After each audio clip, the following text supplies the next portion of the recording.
মাননীয় সদস্যবৃন্দ, আসসালামু আলাইকুম। দিনের কর্মসূচিতে প্রবেশ করছি। প্রথমেই প্রশ্ন জিজ্ঞাসা এবং উত্তর মাননীয় প্রধানমন্ত্রী কর্তৃক উত্তরদানের জন্য প্রশ্ন। প্রথম প্রশ্ন উত্থাপন করার জন্য মোসাম্মদ তাহসিনা রুশদি, সিলেট 2-কে প্রশ্ন করার জন্য আহ্বান জানাচ্ছি। বিসমিল্লাহির রহমানির রহিম। মাননীয় স্পিকার, আপনাকে ধন্যবাদ। আমি আমার তারকা চিহ্নিত প্রশ্ন 1, মাননীয় প্রধানমন্ত্রী অনুগ্রহ করিয়া বলিবেন কি সরকারের নির্বাচনী ইশতেহারে ঘোষিত বিভিন্ন কার্যক্রমসমূহের কি কি অগ্রগতি সাধিত হইয়াছে? আমি মহান সংসদে উত্থাপন করলাম। ধন্যবাদ মাননীয় সদস্য। মাননীয় প্রধানমন্ত্রী, প্রশ্নটি উত্তর অনেক দীর্ঘ, এটিকে পঠিত বলে গণ্য করতে পারি। আপনি কি পড়তে চান না এটা পঠিত বলে গণ্য হোক? বিসমিল্লাহির রহমানির রহিম। মাননীয় স্পিকার, আসসালামু আলাইকুম। প্রথমে আমি আল্লাহ রাব্বুল আলামিনের শুকরিয়া আদায় করছি আজকের এই পবিত্র সংসদে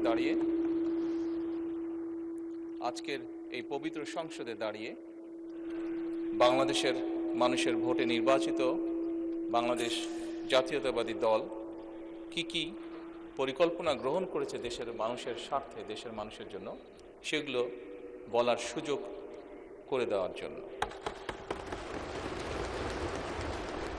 একই সাথে আমি আন্তরিকভাবে ধন্যবাদ জানাতে চাই ঢাকা 17 আসনের যে সকল ভোটারবৃন্দ আমাকে নির্বাচিত করে এই আসনে প্রতিনিধিত্ব করার জন্য জাতীয় সংসদে পাঠিয়েছেন। একই সাথে যারা ভোট দেননি, আমি মনে করি আমার পবিত্র দায়িত্ব বাংলাদেশের নাগরিক হিসেবে তাদেরকেও প্রতিনিধিত্ব করা, তাদেরকেও দেখভাল করা। মাননীয় স্পিকার, সরকারের নির্বাচনী ইশতেহারে ঘোষিত কার্যক্রমসমূহ বাস্তবায়নের জন্য সকল মন্ত্রণালয় বিভাগ আগামী 180 দিন, আগামী অর্থ বছর এবং আগামী 5 বছরের কর্মপরিকল্পনা প্রণয়নের জন্য এরই ভিতরে বিভিন্ন প্রকার উদ্যোগ গ্রহণ করেছে। ইতিমধ্যে নির্বাচনী ইশতেহারে ঘোষিত কিছু গুরুত্বপূর্ণ কার্যক্রম বাস্তবায়নের লক্ষ্যে উল্লেখযোগ্যভাবে অগ্রগতিও হয়েছে। প্রান্তিক ও নিম্ন আয়ের পরিবারগুলোকে, যেখানে বাংলাদেশের অধিকাংশ পরিবারই প্রান্তিক বা নিম্ন আয়ের পরিবারের সদস্য, এই পরিবারগুলোকে প্রাথমিক পর্যায়ে 13টি জেলায় প্রায় 37,814টি নারী প্রধান পরিবারকে ফ্যামিলি কার্ড প্রদান কার্যক্রম শুরু হয়েছে। মাননীয় স্পিকার, একই সাথে কৃষকের সার্বিক সুরক্ষা প্রদানের জন্য সরকার কৃষক কার্ড প্রদানের উদ্যোগও গ্রহণ করেছে। প্রাথমিক পর্যায়ে কৃষি সম্প্রসারণ অধিদপ্তরের মাধ্যমে বাংলাদেশের 8টি বিভাগের 10টি জেলার 11টি উপজেলায় 11টি ব্লকে পাইলট কাজ শুরু হয়েছে। এছাড়া নির্বাচনী অঙ্গীকার বাস্তবায়নের লক্ষ্যে ইতিমধ্যে সরকার শস্য, ফসল, পশুপালন ও মৎস্য খাতে 10,000 টাকা পর্যন্ত কৃষি ঋণ এরই মধ্যে মওকুফ করেছে। মাননীয় স্পিকার, সরকারের নির্বাচনী ইশতেহার বাস্তবায়নের প্রাথমিক পর্যায়ে ঈদ উল ফিতরের পূর্বেই যা আমরা দেশের মানুষের কাছে প্রতিশ্রুতি দিয়েছিলাম, ঈদ উল ফিতরের পূর্বেই 3,995 জন ইমাম, 2,975 জন মুয়াজ্জিন, 2,604 জন খাদেম এবং হিন্দু মন্দিরের 114 জন পুরোহিত, 83 জন সেবায়িত, বৌদ্ধ বিহার বা প্যাগোডার 15 জন অধ্যক্ষ এবং 16 জন উপাধ্যক্ষ, সর্বমোট 9,102 জন উপকারভোগীর ব্যাংক অ্যাকাউন্টে নির্বাচনী প্রতিশ্রুতি অনুযায়ী সম্মানী পৌঁছে দেওয়া হয়েছে। মাননীয় স্পিকার, ই হেলথ কার্ড প্রদান বিষয়ে পাইলটিং কার্যক্রমের আওতায় খুলনা জেলায় ই হেলথ কার্ড প্রদানের জন্য একটি প্রকল্প অনুমোদন প্রক্রিয়াধীন রয়েছে। সরকারের নির্বাচনী ইশতেহার অনুযায়ী আগামী 5 বছরে ইনশাল্লাহ 20,000 কিলোমিটার খাল খনন পুনর্খনন কর্মসূচি গত 16 মার্চ 2026 হতে বাস্তবায়ন শুরু হয়ে গিয়েছে। এর মধ্যে জুন 2026 পর্যন্ত পানি সম্পদ মন্ত্রণালয়, স্থানীয় সরকার বিভাগ ও কৃষি মন্ত্রণালয় 1204 কিলোমিটার খাল খনন পুনর্খনন করবে ইনশাল্লাহ। এছাড়া দুর্যোগ ব্যবস্থাপনা ও ত্রাণ মন্ত্রণালয় কর্তৃক 2026 সাল পর্যন্ত কাবিখা, কাবিটা, টিআর এই সকলের মাধ্যমে 1500 কিলোমিটার খাল খনন পুনর্খনন সংস্কারের কাজ হবে ইনশাআল্লাহ। মাননীয় স্পিকার, সামগ্রিক বিশ্বে পরিবেশ একটি সিরিয়াস কনসার্ন হয়ে দেখা দিয়েছে। আমরা ইনশাল্লাহ 5 বছরে 25 কোটি বৃক্ষরোপণ ও সবুজ কর্মসংস্থান সৃষ্টির লক্ষ্যে বনায়ন সৃজনের জন্য ইতিমধ্যে 1,50,00,000 বিভিন্ন প্রজাতির চারা উৎপাদন করা হয়েছে। এই উৎপাদিত চারাসমূহ চলতি বছর আসন্ন বর্ষা মৌসুমে ইনশাল্লাহ রোপণ করা হবে। মাননীয় স্পিকার, দেশের শিশু সন্তানদেরকে সহযোগিতা করার জন্য, তাদের পাশে দাঁড়ানোর জন্য আমাদের একটি নির্বাচনী প্রতিশ্রুতি ছিল এবং তারই অংশ হিসেবে এই বছরই সরকারি প্রাথমিক বিদ্যালয় ইনশাল্লাহ 2 লক্ষ শিশুর মাঝে বর্তমান সরকার বিনামূল্যে স্কুল ড্রেস বিতরণের পরিকল্পনা বাস্তবায়ন করবে ইনশাল্লাহ। কারিগরি ও ভাষা দক্ষতা উন্নয়নে আগামী 180 দিনের মধ্যে কারিগরি শিক্ষা প্রতিষ্ঠানে 9,000 শিক্ষককে ট্যাব প্রদান করা হবে ইনশাল্লাহ। 3,832টি মাল্টিমিডিয়া ক্লাসরুম স্থাপন করা হবে। একই সাথে 172 জন শিক্ষার্থীকে ইটালিয়ান ও জাপানিজ ভাষা শিক্ষা প্রদান করা হবে। মাননীয় স্পিকার, একই সাথে 418টি কারিগরি ও মাদ্রাসা শিক্ষা প্রতিষ্ঠানে জুন 2026-এর মধ্যে ফ্রি ওয়াইফাই চালুর উদ্যোগ গ্রহণ করা হয়েছে। একই সাথে মাননীয় স্পিকার, বাংলাদেশে ঢাকা শহর সহ বিভিন্ন গুরুত্বপূর্ণ জায়গাগুলোতে পাবলিক প্লেস যেগুলোকে আমরা কনসিডার করি, এরকম অনেকগুলো জায়গাতে এর মধ্যেই ঢাকা কমলাপুর স্টেশন, ঢাকা বিমানবন্দর সহ এরকম গুরুত্বপূর্ণ জায়গাগুলোতে এরই মধ্যে ফ্রি ওয়াইফাই স্থাপন করা হয়েছে। মাননীয় স্পিকার, আপনি নিজেও একজন খেলোয়াড় ছিলেন, বাংলাদেশের অন্যতম ফেমাস খেলোয়াড় ছিলেন, ফুটবল প্লেয়ার ছিলেন। সারা দেশের শহর এবং গ্রাম অঞ্চলে খেলার মাঠ নির্ধারণ ও অবকাঠামো উন্নয়নে কর্মকৌশল নির্ধারণের জন্য কেন্দ্রীয় পর্যায়ে এরই ভিতরে কমিটি গঠন করা হয়েছে। হাইটেক সফটওয়্যার পার্ক ও আইসিটি সেন্টার সমূহ কার্যকরভাবে পরিচালনার জন্য এবং বাংলাদেশে আমাদের ইয়াং জেনারেশন যারা বিভিন্ন আইটিতে কাজ করে থাকে তারা যাতে তাদের আর্থিক বা যেই অর্থ তারা সঞ্চয় করে থাকে এটি যাতে স্বাচ্ছন্দ্যে তারা এই দেশে নিয়ে আসতে পারে, সেই জন্য পেপ্যালের কার্যক্রম আরম্ভ করার কার্যকর উদ্যোগ এরই মধ্যে গ্রহণ করা হয়েছে এবং এর জন্য একটি কমিটিও গঠন করা হয়েছে। মাননীয় স্পিকার, নির্বাচনী ইশতেহারকে প্রাধান্য দিয়ে বেতন কাঠামো আদায় জাতীয় ক্রীড়াবিদদের জন্য, যা আপনি নিজেও আমি বিশ্বাস করি অ্যাপ্রিসিয়েট করবেন মাননীয় স্পিকার, এরই ভিতরে ক্রীড়া ভাতা চালু করা হয়েছে। প্রাথমিক পর্যায়ে 500 জন ক্রীড়াবিদকে এই ভাতার আওতায় আনার পরিকল্পনা নেওয়া হয়েছে, যার মধ্যে মাননীয় স্পিকার এরই ভিতরে 129 জন আন্তর্জাতিক বিষয়ে সাফল্য অর্জনকারী ক্রীড়াবিদকে এরই ভিতরে ভাতা প্রদান করা হয়েছে। মাননীয় স্পিকার, ল্যাঙ্গুয়েজ স্টুডেন্ট ভিসায় বর্তমান জামানতবিহীন যে ঋণ ছিল তার সীমা যাতে আমাদের ছাত্ররা, আমাদের ইয়াং জেনারেশনের সদস্যরা যাতে সহজেই বিদেশে যেতে পারে এই কর্মসূচির আওতায়, তার জন্য তাদের ঋণ সীমা 3 লক্ষ থেকে 10 লক্ষ টাকায় উন্নীত করা হয়েছে। জাপানগামী শিক্ষার্থীদের জন্য ভিসা সিওই এর ভিত্তিতে এই ঋণ প্রদান সহজকরণ করা হয়েছে আগের থেকে অনেক। মাননীয় স্পিকার, আপনাকে আন্তরিক ধন্যবাদ। ধন্যবাদ মাননীয় প্রধানমন্ত্রী। মাননীয় সদস্য তাহসিনা রুশদীর, আপনি একটি সম্পূরক প্রশ্ন করতে পারেন। ধন্যবাদ মাননীয় স্পিকার। মাননীয় প্রধানমন্ত্রী, আপনি প্রথম বলেছেন স্বপ্ন নয় পরিকল্পনা, কথা নয় কাজ। আপনি আপনার নির্বাচনী ইশতেহার বাস্তবায়নের কাজ শুরু করে সেটা প্রমাণ করেছেন, যা দেশের সকল মহলে প্রশংসিত হয়েছে। মাননীয় প্রধানমন্ত্রী, পহেলা বৈশাখ বাংলা নববর্ষে কৃষকদের জন্য যে কৃষিকার্ড বিতরণের পরিকল্পনা হাতে নিয়েছেন, সেটা সারা বাংলাদেশের সকল উপজেলায় কৃষকদের হাতে কবে নাগাদ পৌঁছতে পারে, আপনার কাছে সবিনয়ে জানতে চাই। আপনাকে অগ্রিম নববর্ষের শুভেচ্ছা জানাচ্ছি। ধন্যবাদ মাননীয় স্পিকার। মাননীয় প্রধানমন্ত্রী। মাননীয় সংসদ সদস্য, আপনাকে ধন্যবাদ আপনার প্রশ্নের জন্য। আমরা যে কৃষক কার্ডটি ইনশাল্লাহ আগামী 14 তারিখে পয়লা বৈশাখের দিন চালু করতে যাচ্ছি,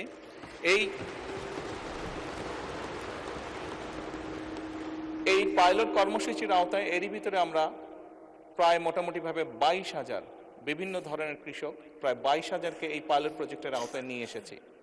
বাংলাদেশের 10টি জেলায় এই কর্মসূচি আমরা শুরু করতে যাচ্ছি। আপনি যদি জিজ্ঞেস করেছেন যে কবে নাগাদ সমগ্র বাংলাদেশে এটি সকল কৃষককে আমরা দিতে পারবো, বাংলাদেশে সরকারের কাছে যে হিসাব আছে তাতে প্রায় 2,75,00,000 কাছাকাছি কৃষক আছে, প্লাস মাইনাস।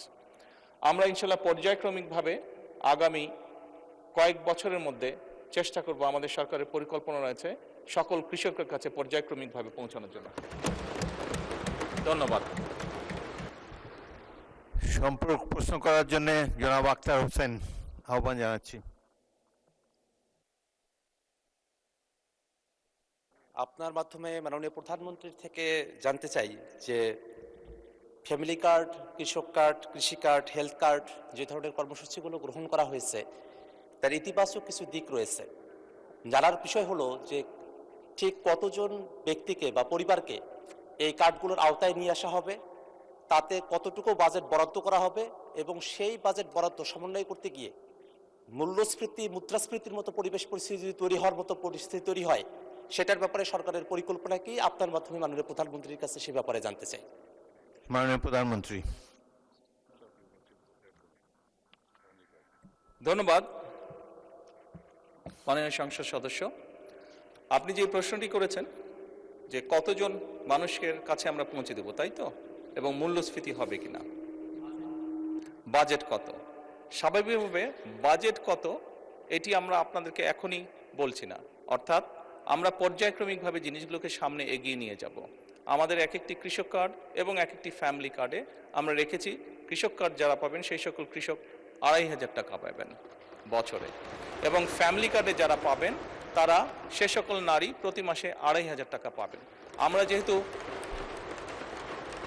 আমরা যেহেতু প্রতি মাসে এটিকে এক্সটেন্ড করতে থাকবো, অর্থাৎ অধিক সংখ্যক নারী কৃষক কার্ড পাবেন, অধিক সংখ্যক কৃষক কার্ড পাবেন। একবারে সবাইকে দিচ্ছে না, পৃথিবীর কোনো দেশের পক্ষে একবারে সেটি সম্ভব না করা। সেই জন্য প্রতি বছরই আমরা বাজেটের স্যাংশন বাড়াবো, প্রতি বছরই বাজেটে আমরা টাকা অ্যালোকেট করব, এভাবে পর্যায়ক্রমিকভাবে ধীরে ধীরে আমরা এগোবো।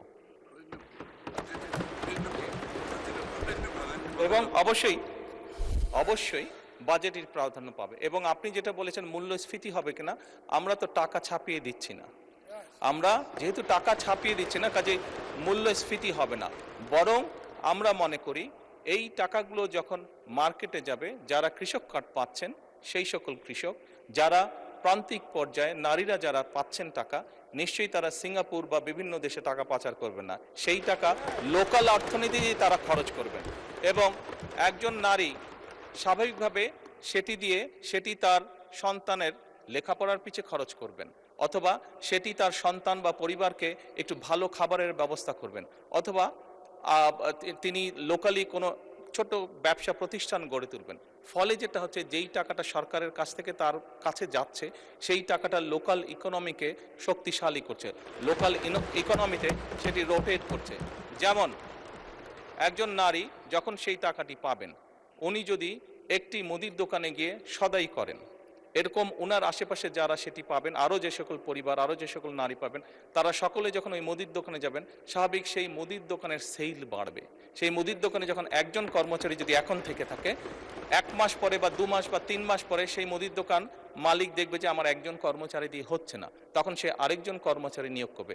ফলে কি দাঁড়াচ্ছে? কর্মসংস্থান হচ্ছে, এবং সেই কর্মচারী 2 জন বেতন পাবে, তারাও গিয়ে গামছা কিনবে, লুঙ্গি কিনবে, অথবা তার সন্তানের জন্য চিপস কিনবে, অথবা একটা ছোট্ট ফ্রক কিনবে তার মেয়ের জন্য। ফলে লোকাল ইকোনমি আস্তে আস্তে স্ট্রেনদেন হবে, লোকাল ইকোনমি আস্তে আস্তে বড় হবে। কাজেই মূল্যস্ফীতি হবে বলে আমরা মনে করি না, আমাদের কোনো রিসার্চে মূল্যস্ফীতি বলে না, বরং অর্থনীতি আরো সচল হবে, অর্থনীতি আরো স্ট্রেনদেন হবে, এবং লোকাল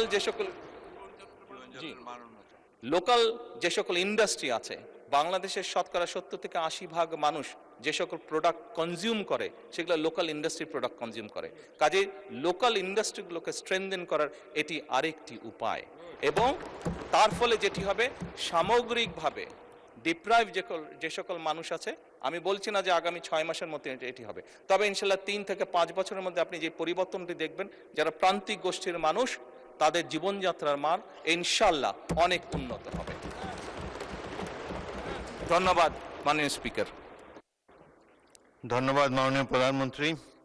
তারকা চিহ্নিত প্রশ্ন 2, জনাব ABM মোশাররফ হোসেন, পটুয়াখালী 4, আপনার প্রশ্নটি দয়া করে উত্থাপন করুন। ধন্যবাদ মাননীয় স্পিকার। কৃতজ্ঞতা মাননীয় প্রধানমন্ত্রী।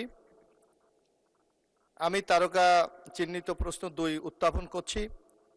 মাননীয় প্রধানমন্ত্রী, অনুগ্রহ করিয়া বলিবেন কি সরকার কর্তৃক প্রবর্তিত ফ্যামিলি কার্ড কর্মসূচির মাধ্যমে নারীর ক্ষমতায়নের সুযোগ কতটুকু রহিয়াছে, এবং কতদিনের মধ্যে এই ফ্যামিলি কার্ড সারা দেশে সম্প্রসারণ করা হবে?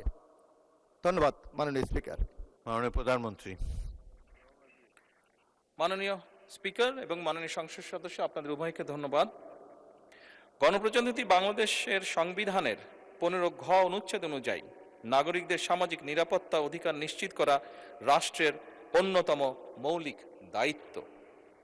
ফ্যামিলি কার্ড কার্যক্রম এই সাংবিধানিক দায়বদ্ধতাকে আধুনিক ডিজিটাল কাঠামোর মাধ্যমে একটি বৈষম্যহীন ও মানবিক কল্যাণ রাষ্ট্রে রূপান্তরের প্রধান হাতিয়ার বলে আমরা দৃঢ়ভাবে বিশ্বাস করি। মাননীয় স্পিকার, এই কর্মসূচির মূল দর্শনই হচ্ছে ব্যক্তি নয়, বরং পরিবারের উন্নয়নের মূল একক। বর্তমানে দেশে প্রচলিত 95টিরও বেশি সামাজিক নিরাপত্তা কর্মসূচির মাধ্যমে সমাজের পিছিয়ে পড়া জনগোষ্ঠীকে সহায়তা প্রদান করা হয়। দীর্ঘদিন যাবৎ এই সহায়তা প্রদান করা হলেও দারিদ্র্যের হার কাঙ্ক্ষিত রূপে হ্রাস পায়নি, বরং আমরা দেখেছি বিগত 18 মাসে দারিদ্র্যের সংখ্যা বরং বেড়েছে, বিভিন্ন স্ট্যাটিস্টিক্সে যা এসছে, এবং জনগোষ্ঠীর পুষ্টি ও স্বাস্থ্যের কাঙ্ক্ষিত উন্নয়নও আমরা ঘটতে দেখছি না। দেখা গেছে কোনো পরিবারে মাকে এ জাতীয় সহায়তা প্রদান করা হলে সহায়তাটি পরিবারের শিশুসহ অন্যান্য সদস্যদের খাদ্য, পুষ্টি, জরুরি চিকিৎসা ও শিক্ষায় ব্যবহার করা হয়, এবং অর্থের অপচয় বা অপ্রয়োজনীয় খাতে ব্যয়ের সুযোগ হ্রাস পায়। এ কারণেই ফ্যামিলি কার্ড পরিবারের প্রধান নারী সদস্যকে প্রদান করার সিদ্ধান্ত গ্রহণ করা হয়েছে। একদিকে যেমন সহায়তাটি সরাসরি পরিবারের সদস্যদের খাদ্য, পুষ্টি, জরুরি চিকিৎসা ও শিক্ষায় ব্যয় হবে, অন্যদিকে ফ্যামিলি কার্ডটি পরিবারের নারী প্রধানের নামে হওয়ায় পরিবারের সম্পদের উপরে তার নিয়ন্ত্রণ বৃদ্ধির মাধ্যমে পরিবারের সিদ্ধান্ত প্রদান ও মর্যাদা বৃদ্ধি তথা পরিবার ও সমাজের নারীর এম্পাওয়ারমেন্ট বা ক্ষমতায়ন নিশ্চিত করবে। মাননীয় স্পিকার, গত 10ই মার্চ 2026 তারিখে দেশের 13টি জেলার 3টি সিটি কর্পোরেশন ইউনিয়ন এর 15টি ওয়ার্ডে ফ্যামিলি কার্ড কর্মসূচি চালু করা হয়েছে, এবং এর মাধ্যমে প্রাথমিক পর্যায়ে প্রায় 38,000, টু বি প্রিসাইজ 37,814টি নারী প্রধান পরিবারকে ভাতা প্রদান করা হয়েছে। বর্তমান 2025-26 অর্থ বছরে বাকি 3 মাসে আরও 30,000টি পরিবারকে এ কর্মসূচির আওতায় আনা হবে, এবং আগামী 4 বছরের মধ্যে দেশব্যাপী 4 কোটি পরিবারের কাছে পর্যায়ক্রমিকভাবে আমাদের এই ফ্যামিলি কার্ড এই ফ্যামিলি কার্ড পৌঁছে দেবার পরিকল্পনা রয়েছে মাননীয় স্পিকার। আপনাকে আন্তরিক ধন্যবাদ। ধন্যবাদ মাননীয় প্রধানমন্ত্রী। জনাব ABM মোশাররফ হোসেন, পটুয়াখালী 4 একটি সম্পূরক প্রশ্ন করতে পারেন। মাননীয় প্রধানমন্ত্রী, আপনাকে ধন্যবাদ। আমরা অতীতে দেখেছিলাম, বিশেষ করে 2008-এর নির্বাচনে কেউ কেউ নির্বাচনে বিজয়ী হওয়ার জন্য বিনামূল্যে সার, ঘরে ঘরে চাকরি, ডিজিটাল বাংলাদেশের কমিটমেন্ট করে বাংলাদেশ মানুষকে প্রতারিত করে ক্ষমতায় গিয়ে বাংলাদেশকে একটি অগণতান্ত্রিক বাংলাদেশে পরিণত করেছিল। আপনার এই কমিটমেন্টগুলি বাস্তবায়নের মাধ্যমে বাংলাদেশের মানুষ আমার মনে হয় নূতন এক বাংলাদেশের স্বপ্ন দেখছে। আগামী দিনে আমরা যারা নির্বাচনে নানা কমিটমেন্ট করেছি, এগুলি বাস্তবায়নের ক্ষেত্রে আপনি কতটুকু মাননীয় সংসদ সদস্যদেরকে সহায়তা করবেন? ধন্যবাদ আপনাকে। মাননীয় প্রধানমন্ত্রী। মাননীয় স্পিকার এবং মাননীয় সংসদ সদস্য, আপনাদের উভয়কে ধন্যবাদ। বাংলাদেশ জাতীয়তাবাদী দল বিশ্বাস করে যে বাংলাদেশের জনগণই হচ্ছে তাদের সকল রাজনৈতিক ক্ষমতার শক্তি, উৎস। এবং এরই ভিতরে আমি আপনাদের সামনে উপস্থাপন করেছি যে আমরা বাংলাদেশের মানুষের কাছে যে প্রতিশ্রুতি দিয়েছিলাম, সেই প্রতিশ্রুতিগুলো এই মহান সংসদে দাঁড়িয়ে আমি উপস্থাপন করেছি যে এই প্রতিশ্রুতিগুলোর বাস্তবায়ন প্রাথমিক কাজ বর্তমান সরকার শুরু করেছে। এবং যেহেতু আমরা বিশ্বাস করি জনগণই আমাদের সকল ক্ষমতার উৎস, যেহেতু আমরা বিশ্বাস করি জনগণের কাছে আমরা যে ওয়াদা করেছি সেটি পূরণে আমরা বদ্ধপরিকর, সেজন্যই বাংলাদেশের জনগণ যাদেরকে নির্বাচিত করেছে একটি নিরপেক্ষ নির্বাচনের মাধ্যমে, সেই নির্বাচিত সদস্যদের মাধ্যমে, সারা দেশের নির্বাচিত সদস্যদের মাধ্যমে, পবিত্র জাতীয় সংসদের সদস্যদের মাধ্যমে আমরা পর্যায়ক্রমিকভাবে আমাদের সকল কর্মসূচিগুলো ইনশাআল্লাহ বাস্তবায়ন করব। মাননীয় সংসদ সদস্য, মাননীয় স্পিকার, আমরা দেখেছি অতীতে, মাননীয় সংসদ সদস্য, আপনার প্রশ্নের রেশ ধরেই বলতে চাই, আমরা অতীতে দেখেছি বিভিন্ন রাজনৈতিক দল বিভিন্ন রকম কমিটমেন্ট করেছিল নির্বাচনের আগে। আপনি দু একটি কথা উল্লেখ করেছেন, কেউ কেউ বিভিন্ন রকম টিকিটও বিলি করেছিল। তবে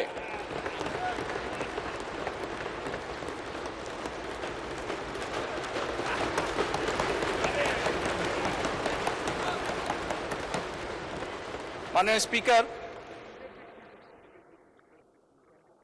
বিগত নির্বাচনে বাংলাদেশ জাতীয়তাবাদী দলের প্রতি জনগণ যে সমর্থন দিয়েছে, যে ম্যান্ডেট দিয়েছে, তাতে পরিষ্কারভাবে প্রমাণিত হয় বাংলাদেশের মানুষ এই ফ্যামিলি কার্ড, কৃষক কার্ড সহ যে সকল পরিকল্পনা আপনাদের এই মহান জাতীয় সংসদে আপনার মাধ্যমে আমি উপস্থাপন করেছি, সেই সকল পরিকল্পনার প্রতি বাংলাদেশের মানুষের সমর্থন আছে।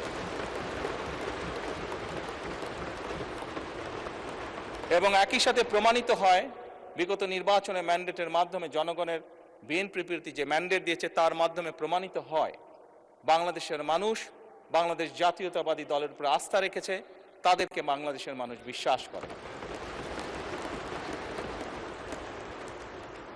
মাননীয় স্পিকার, আপনার মাধ্যমে পরিষ্কারভাবে আমি বাংলাদেশ জাতীয়তাবাদী দল পক্ষ থেকে বলতে চাই যে ইনশাআল্লাহ বাংলাদেশের মানুষের কাছে আমরা যে প্রতিশ্রুতি দিয়েছি, আমরা আমাদের সর্বোচ্চ চেষ্টা দিয়ে সেই প্রতিশ্রুতি পালনের চেষ্টা অব্যাহত রাখব। ধন্যবাদ মাননীয় স্পিকার। ধন্যবাদ মাননীয় প্রধানমন্ত্রী। যারা মাসুম মুস্তফা, নেত্রকোনা 5 একটি প্রশ্ন করতে পারেন এবং ফ্যামিলি কার্ডের উপরে প্রশ্ন করবেন। ধন্যবাদ মাননীয় স্পিকার। আমি আপনার মাধ্যমে মাননীয় প্রধানমন্ত্রীকে অভিনন্দন জানাই যে উনি ফ্যামিলি কার্ড চালু করেছেন এবং কৃষক কার্ড চালু করবেন। আমার প্রশ্ন হচ্ছে, শ্রমিক সমাজের জন্য শ্রমিক কার্ড চালু করার কোনো পরিকল্পনা সরকারের আছে কিনা? ধন্যবাদ আপনাকে মাননীয় স্পিকার। মাননীয় প্রধানমন্ত্রী। মাননীয় সংসদ সদস্য, আপনাকে আন্তরিকভাবে ধন্যবাদ আপনার প্রশ্নের জন্য। এই মুহূর্তে আমাদের এইরকম কোনো শ্রমিকদের জন্য কার্ড দেবার পরিকল্পনা নেই, তবে শ্রমিক কল্যাণ ফেডারেশনের যে সকল অর্থ আছে শ্রমিকদের জন্য, শ্রমিকদের কল্যাণের জন্য, অবশ্যই সেই অর্থগুলি সত্যিকারভাবে শ্রমিকদের জন্য ব্যয় করা হচ্ছে কিনা আমরা সেটিকে অবশ্যই খোঁজ খবর করব এবং আমরা নিশ্চিত করার চেষ্টা করব যে সত্যিকারভাবে অন্য কোনো কিছুর পিছনে যাতে সেই অর্থ ব্যয় না হয়, বরং সেই অর্থ যাতে সঠিকভাবে সত্যিকারভাবে শ্রমিকদের কল্যাণের জন্যই ব্যয় করা হয়। আমাদের সরকারের এটি থাকবে অন্যতম প্রধান লক্ষ্য। ধন্যবাদ মাননীয় সংসদ সদস্য। ধন্যবাদ মাননীয় প্রধানমন্ত্রী। তারকা চিহ্নিত প্রশ্ন 3, যারা মোহাম্মদ আবুল কালাম, কুমিল্লা 9, প্রশ্নটি উত্থাপন করুন। বিসমিল্লাহির রহমানির রহিম। মাননীয় স্পিকার, আপনাকে ধন্যবাদ।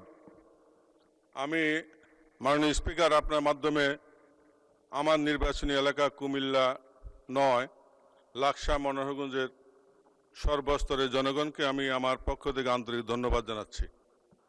মাননীয় স্পিকার, আমি আপনার মাধ্যমে মাননীয় প্রধানমন্ত্রীর উত্তর দানের জন্য আমার তারকা চিহ্নিত প্রশ্ন 3 মহান জাতীয় সংসদে উপস্থাপন করছি। মাননীয় প্রধানমন্ত্রী, অনুগ্রহ করিয়া বলিবেন কি, বিগত ফ্যাসিস্ট সরকারের আমলে বাংলাদেশ হতে কি পরিমাণ অর্থ বিদেশে পাচার করা হয়েছিল এবং উক্ত টাকা ফিরিয়ে আনার জন্য সরকার কি কি পদক্ষেপ গ্রহণ করবে? ধন্যবাদ মাননীয় স্পিকার। মাননীয় প্রধানমন্ত্রী। মাননীয় স্পিকার, মাননীয় সংসদ সদস্য, আপনাদের উভয়কে ধন্যবাদ আমাকে এই প্রশ্নের উত্তর বলার সুযোগ করে দেওয়ার জন্য। মাননীয় স্পিকার, সরকার পরিচালনার দায়িত্ব গ্রহণ করার পর থেকে আমরা দেখছি যে আমরা অত্যন্ত ভঙ্গুর একটি অর্থনীতি পেয়েছি। তারপরেও দুর্নীতিকে এই সময়ের মধ্যে যতটুকু সম্ভব দুর্নীতির টুটি চেপে ধরে এবং বিভিন্ন জায়গায় বিভিন্ন লিকেজ বন্ধ করার উদ্যোগ গ্রহণের মাধ্যমে আমরা চেষ্টা করছি কিভাবে জনগণের যে ট্যাক্সের টাকা সেটিকে সর্বোচ্চ অগ্রাধিকার দিয়ে সবচেয়ে ভালোভাবে সেটিকে জনগণের স্বার্থে এবং দেশের স্বার্থে ব্যবহার করা যায়। মানে স্পিকার, অন্তর্বর্তীকালীন সরকার কর্তৃক যে শ্বেতপত্র প্রণয়ন করা হয়েছিল বা প্রণয়ন কমিটি যে করা হয়েছিল সেটির তথ্য মতে 2009 থেকে 2023 সালের মধ্যে বাংলাদেশ থেকে অবৈধ অর্থ প্রবাহের পরিমাণ ছিল আনুমানিক 234 বিলিয়ন মার্কিন ডলার, যা বছর হিসাবে যদি আমরা ভাগ করি তাহলে বছরে গড়ে 16 বিলিয়ন মার্কিন ডলার, বাংলাদেশি টাকায় 1.8 লক্ষ কোটি টাকা। মাননীয় স্পিকার, পাচারকৃত প্রত্যেক বছর পাচারকৃত এই অর্থ একাধিক দেশে স্থানান্তরিত হয় অভিযোগ থাকায় তা উদ্ধারে সংশ্লিষ্ট দেশগুলোর সাথে মাননীয় স্পিকার এরই ভিতরে তথ্য বিনিময়, সম্পদ শনাক্তকরণ এবং পারস্পরিক আইন সহায়তা জোরদার করা হচ্ছে। মাননীয় স্পিকার, এই লক্ষ্যে পারস্পরিক আইন সহায়তা চুক্তি বা মাল্টিপল লিগ্যাল অ্যাসিস্ট্যান্ট ট্রিটি সম্পাদন এবং মাল্টিপল লিগ্যাল অ্যাসিস্ট্যান্ট রিকোয়েস্ট এর বিনিময় মিউচুয়াল লিগ্যাল অ্যাসিস্ট্যান্ট সম্পাদন এবং মিউচুয়াল লিগ্যাল অ্যাসিস্ট্যান্ট রিকোয়েস্টের বিনিময় প্রক্রিয়ার জন্য পররাষ্ট্র মন্ত্রণালয় সংশ্লিষ্ট সকল মন্ত্রণালয় এবং সংস্থার সাথে সরকার নিবিড়ভাবে কাজ করছে। অর্থ পাচারের গন্তব্য যে দেশগুলো প্রাথমিকভাবে সরকার চিহ্নিত করতে সক্ষম হয়েছে সেই দেশগুলো হলো USA, UK, Canada, Switzerland, Australia, Thailand, UAE, Singapore, Malaysia এবং হংকং, চায়না। এদের মধ্যে 3টি দেশের মালয়েশিয়া, হংকং এবং সংযুক্ত আরব আমিরাতের সাথে চুক্তি স্বাক্ষরের বিষয়ে সম্মতি প্রদান করা হয়েছে। অপর 7টি দেশের সাথেও চুক্তি স্বাক্ষরের বিষয়টি মাননীয় প্রক্রিয়াধীন আছে। আমরা চেষ্টা করছি, আমাদের এন্ড থেকে আমরা চেষ্টা করছি এটাকে যত দ্রুত সম্পন্ন করা সম্ভব হয়। মাননীয় স্পিকার, ইতিমধ্যে বাংলাদেশ ব্যাংকের গভর্নরের সভাপতিত্বে একটি আন্তঃসংস্থা টাস্কফোর্স গঠন করা হয়েছে। এই টাস্কফোর্স কর্তৃক চিহ্নিত এবং অগ্রাধিকার প্রাপ্ত 11টি মামলায় পাচার হওয়ার অর্থ পুনরুদ্ধারের জন্য আইনি প্রক্রিয়া চলমান রয়েছে। আন্তঃসংস্থা টাস্কফোর্স কর্তৃক চিহ্নিত অগ্রাধিকারপ্রাপ্ত কেসসমূহ অনুসন্ধান এবং তদন্তের জন্য দুর্নীতি দমন কমিশনের নেতৃত্বে এবং বাংলাদেশ পুলিশের CID, জাতীয় রাজস্ব বোর্ডের সেন্ট্রাল এজেন্সি সেল, শুল্ক গোয়েন্দা তদন্ত অধিদপ্তরের সমন্বয়ে 11টি যৌথ অনুসন্ধান ও তদন্ত দল গঠন করা হয়েছে। জিআইটি গঠনের পর অগ্রাধিকার প্রাপ্ত মামলাগুলো অগ্রগতি নিম্নরূপ। মাননীয় স্পিকার, যেই নিম্নরূপ এটি পঠিত বলিয়া গণ্য করিতেছি। ধন্যবাদ মাননীয় প্রধানমন্ত্রী। ধন্যবাদ। জনাব মোহাম্মদ আবুল কালাম, কুমিল্লা 9, আপনি একটি সম্পূরক প্রশ্ন করতে পারেন। মাননীয় স্পিকার, আপনাকে ধন্যবাদ। আমার প্রশ্নের তথ্যবহুল উত্তর দানের জন্য আমি মাননীয় প্রধানমন্ত্রীকে আন্তরিক ধন্যবাদ জানাচ্ছি। মাননীয় স্পিকার, ফ্যাসিস্ট আওয়ামী লীগ সরকারের দীর্ঘ 16 বছরে বড় বড় মেগা প্রকল্পের নামে মেগা দুর্নীতি মাধ্যমে দেশ থেকে প্রায় 28 লক্ষ কোটি টাকা পাচার করে দেশকে তলাবিহীন ঝুড়িতে পরিণত করেছে। মাননীয় প্রধানমন্ত্রীর উত্তরের এক জায়গায় বলেছেন, পাচারকৃত অর্থ পুনরুদ্ধারের লক্ষ্যে ইতিমধ্যে 141টি মামলা রুজু হয়েছে, যার মধ্যে 25টি মামলার চার্জশিট দাখিল করা হয়েছে এবং 6টি মামলার রায় হয়েছে। মাননীয় স্পিকার, এমত অবস্থায় মাননীয় প্রধানমন্ত্রীর নিকট আমার সম্পূরক প্রশ্ন, পাচারকৃত অর্থ পুনরুদ্ধারকৃত মামলাগুলোর মধ্যে যেগুলি এখনও চার্জশিট হয়নি, উক্ত মামলাগুলোর দ্রুত চার্জশিট প্রদান সহ দ্রুত বিচার ট্রাইব্যুনালের মাধ্যমে বিচার কার্যক্রম সরকার গতিশীল করবে কি না? ধন্যবাদ মাননীয় স্পিকার। মাননীয় প্রধানমন্ত্রী। মাননীয় সংসদ সদস্য, আপনাকে ধন্যবাদ আপনার সম্পূরক প্রশ্নের জন্য। আপনি যেটি করেছেন, এক কথায় যদি বলতে হয়, এটি জনগণের অর্থ, এবং যেহেতু আমরা জনগণ দ্বারা নির্বাচিত সরকার, জনগণের প্রতি এবং দেশের প্রতি আমাদের একটি দায়বদ্ধতা আছে। খুব স্বাভাবিকভাবেই জনগণের অর্থ ফিরিয়ে নিয়ে এসে জনগণের জন্য এবং দেশের জন্য সেটি ব্যয় করা এই সরকারের অন্যতম প্রধান দায়িত্ব। কাজেই এই ব্যাপারে যেভাবেই হোক, যেই পদক্ষেপ গ্রহণ করলে জনগণের অর্থ ফেরত আসবে, আপনি নিশ্চিত থাকতে পারেন এই সরকার সেই পদক্ষেপই গ্রহণ করবে ইনশাআল্লাহ। ধন্যবাদ মাননীয় প্রধানমন্ত্রী। একটি সম্পূরক প্রশ্ন করতে পারেন জনাব মুজিবুর রহমান, রাজশাহী।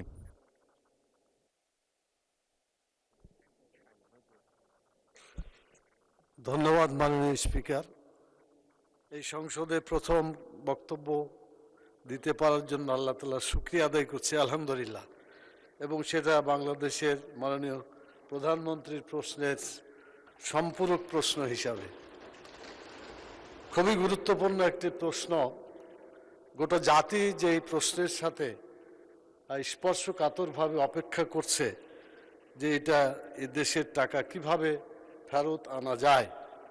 খুব গুরুত্বপূর্ণ এই প্রশ্নের জবাব মাননীয় প্রধানমন্ত্রী দিয়েছেন। আমার সম্পূরক প্রশ্ন হচ্ছে যে যারা এই টাকাগুলো বিদেশে পাচার করেছে তারা তো বাংলাদেশেই আছে, অথবা বাংলাদেশ থেকে বাইরে কোথাও আছে, যেটা আমাদের কূটনৈতিকদের যারা বিদেশে অ্যাম্বাসেডার আছে তাদের মাধ্যমে তাদেরকে আমরা চিহ্নিত করতে পারি।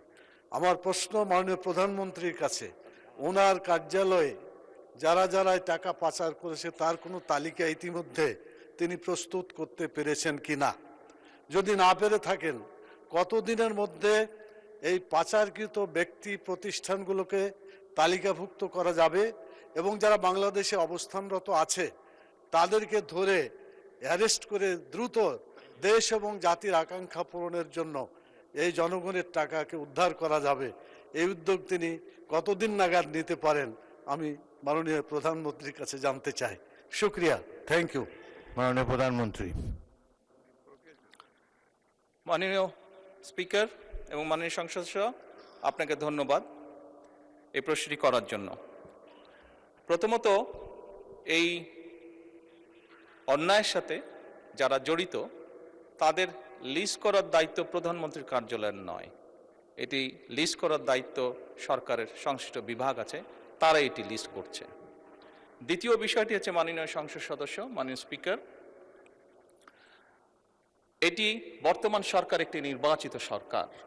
আমরা অতীতে দেখেছি সরকারের বিভিন্ন ব্যক্তিবর্গ তাদের বিভিন্ন রকম ইচ্ছা আগ্রহের কারণে দেশের আইন কানুন, নীতি, নৈতিকতার তোয়াক্কা না করে যাকে যেরকম হয়েছে উঠিয়ে নিয়ে গেছে, যার কাছ থেকে যেরকম মনে হয়েছে জোর করে কিছু লিখিয়ে নিয়ে গেছে।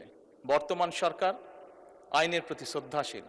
বর্তমান সরকার দেশের প্রচলিত আইন মেনে কাজ করতে চায় এবং আইনের ভিত্তিতেই বিচার করতে চায়, যাতে করে কোনো মানুষ ন্যায্য আইন থেকে বঞ্চিত হতে না পারে। এবং সে কারণেই মাননীয় স্পিকার, আইনগতভাবেই আমরা সকল প্রক্রিয়া গ্রহণ করব। আইনগতভাবেই আইন তার নিজস্ব গতিতে এগিয়ে যাবে এবং দেশের প্রচলিত আইন অনুযায়ী নির্ধারিত হবে তাদের শাস্তি, যারা এই দেশের অর্থ, এই দেশের জনগণের অর্থ তছরুফ করেছে বা এই দেশের জনগণের অর্থ যারা পাচার করেছে। ধন্যবাদ মাননীয় স্পিকার। ধন্যবাদ মাননীয় প্রধানমন্ত্রী। প্রধানমন্ত্রীর প্রশ্ন উত্তরের জন্য নির্ধারিত 30 মিনিট সময় শেষ হয়েছে।